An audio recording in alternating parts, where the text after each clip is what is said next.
السلام عليكم ورحمة الله وبركاته. كسو دوادا عشرة امتحاناها برشادة لقادة بايثون اتكلا ساعتين جنالك CR ورسمي.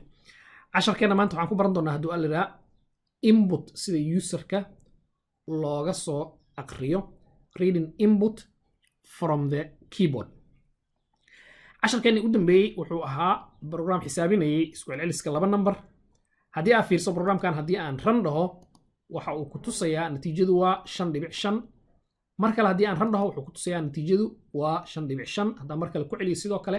bil kadib hadii aan ku celiyo sidoo kale sanad kadib hadii aan ku celiyo sidoo kale taas waxay ku tusaysaa programkan dhan ee aan qornay waqtiga badan aan gelinay waxa uu qabanayaa hal shaqo oo ah waligiis inuu soo saarayo natiijadu waa 5.5 dabcan program la isticmaalayo sidaas ma noqon karo waxaan jeclaan lahaa labada number ee hadda uu xisaabiyo isku celceliskooda 5 iyo 6 ay ahaayeen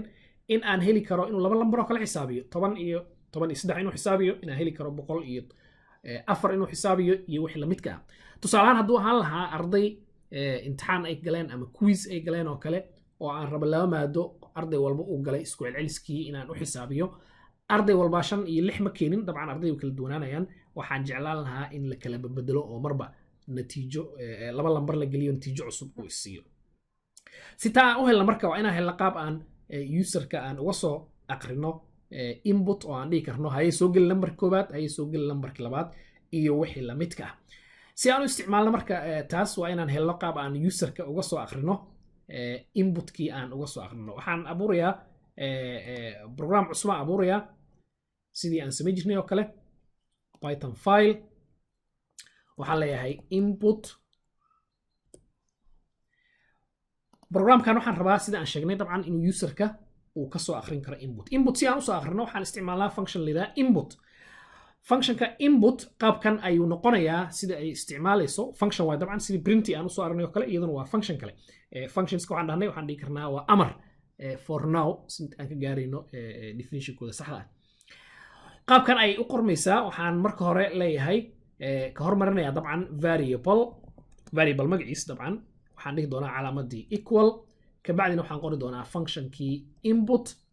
sida ku muuqanayso prompt ayuu ku leeyahay waxaan halkaan furi doonaa ka bacdina waxaan ku qori doonaa prompt waxaan ka wadaa syntaxan ka wadaa dabcan hadda sharciga guud ee isticmaalinay ayaan ka wadaa waxaan halkaan ku qori doonaa variable magaciis ka bacdina waxaan qori doonaa functionkii input magaceeda input la dhahaa halkaana waxaan ku qori doonaa waxa la dhahaa promptigu marka dabcan hadda waa qalad uu leeyahay program ahaan uma qori rabo waa syntaxan ka wadaa promptiga waxaa laga wadaa waa wax dhahaya userka waxaa samee waa string dabcan qoraal waaye userka dhahaya waxaa samee tusaale ahaan number soo geli magac soo geli wax hebel soo geli userka wixii uu rabay inuu sameeyo wax u sheegayo waaye marka markii aan qoro functionkii input ee aan qoraalkii userka wixii uu sameyn lahaana aan u sheego userku dabcan markii la dhaho magacaaga soo geli ama la dhaho number soo geli ama maxaa rabtaa jawaabtii ayuu bixin doonaa halkan ayuu markuu arko uu akhristo wuxuu dhihi doonaa waxaas ayaan rabaa wixii uu rabay uu sheegay ayaa waxaa lagu xarayn doonaa variablekan hadda waxaa ii fududaanaya marka wixii userka uu sheegay waa haystaa in aan process garayn karo waxa weeyaan idinku sii daalinin sharaxaad aan horey u galo example koobaad ee aan aragno sida loo isticmaalo input function tusaale waxaan rabaa inaan magacaaga koobaad iyo magacaaga labaad aan helo oo aan ku dhaho haye soo dhawaaw hebel ama soo dhawaaw hebel waxaan qorayaa dabcan waxaan jeclahay rabaana inaad baratid programmiska markii la qorayo comments oo hore u soo aragnay waxay ka mid tahay featureska ama waxyaabaha asaasiga ah ee dadku markay bilowga yihiin programmingka ay dhayalsadaan ama ay fududaystaan laakiin waa feature aad muhiim u ah oo dabcan ay tahay inaad barato oona aad isbarto marka program walba aan qorin waxaan isku daynaa hadduu alraa in aan ugu yaraan ciwaankiisa ama wuxuu qabanayo aan comment ahaan u qoro waxaan leeyahay program to use input function program to demonstrate the use of input function si loo isticmaalo ayaan rabnaa inaan muujino waxaan rabaa han dhahnay inaan userka dhaho waxaa soo gelisaa magacaaga tusaale ahaan waxaan dhihi lahaa sidaan oo kale soo maahayn input waxaan dhihi lahaa enter your first name ama enter first name waxaa soo gelisaa magacaaga koobaad now intan waxay samaynaysaa haddii aan ran dhahno waxay qoraysaa shaashada kusoo qoraysaa enter first name waxaa soo gelisaa magacaaga koobaad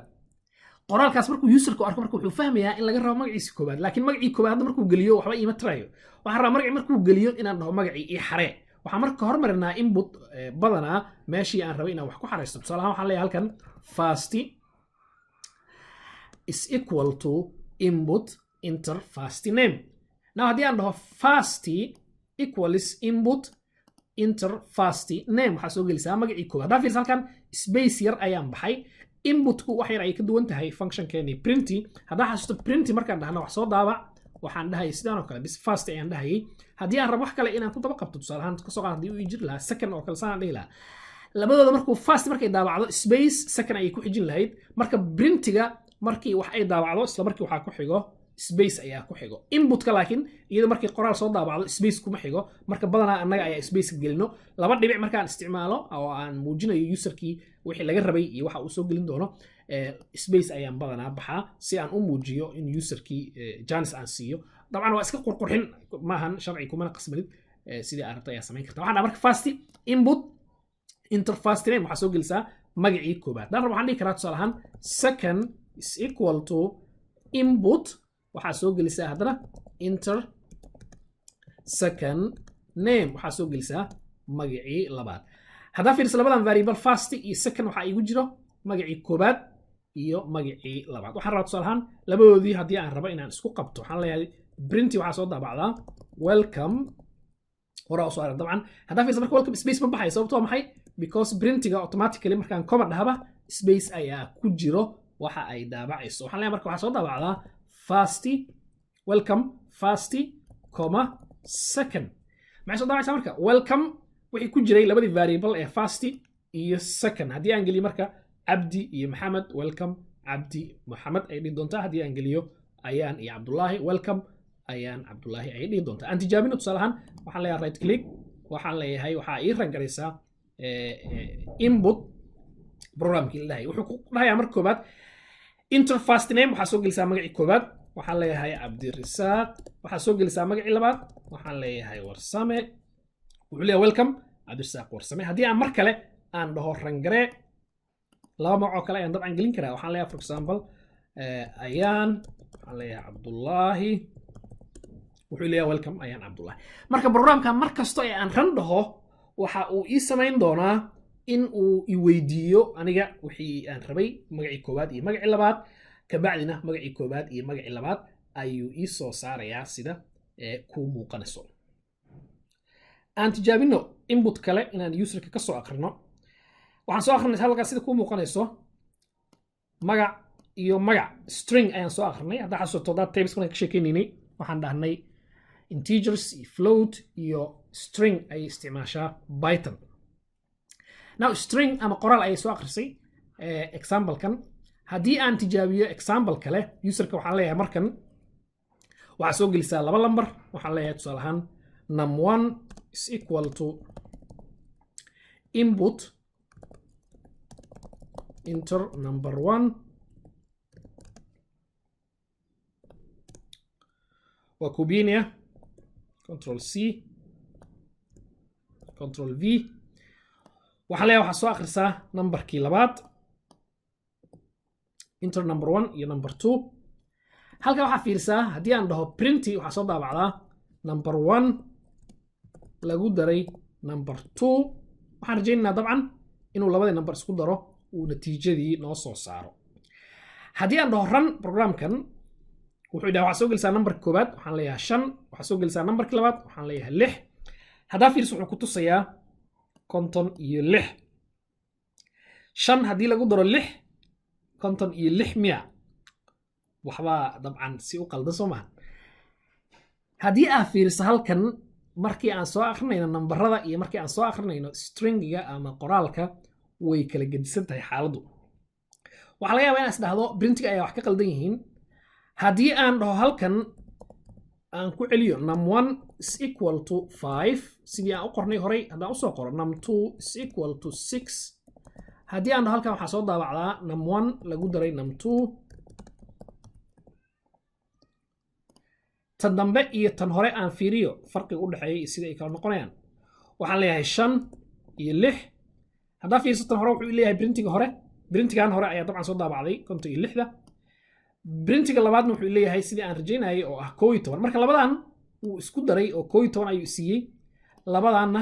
haddaa fiiriso 56 ayuu siiyey 56 intee ka timid isleedahay marka haddaa fiiriso labadan iskuma darine wuu isgarab dhigay 5 iyo 6 ayuu isgarab dhigay 56 sidaas ayay ugu muuqataa sababtu waa maxay ka fakar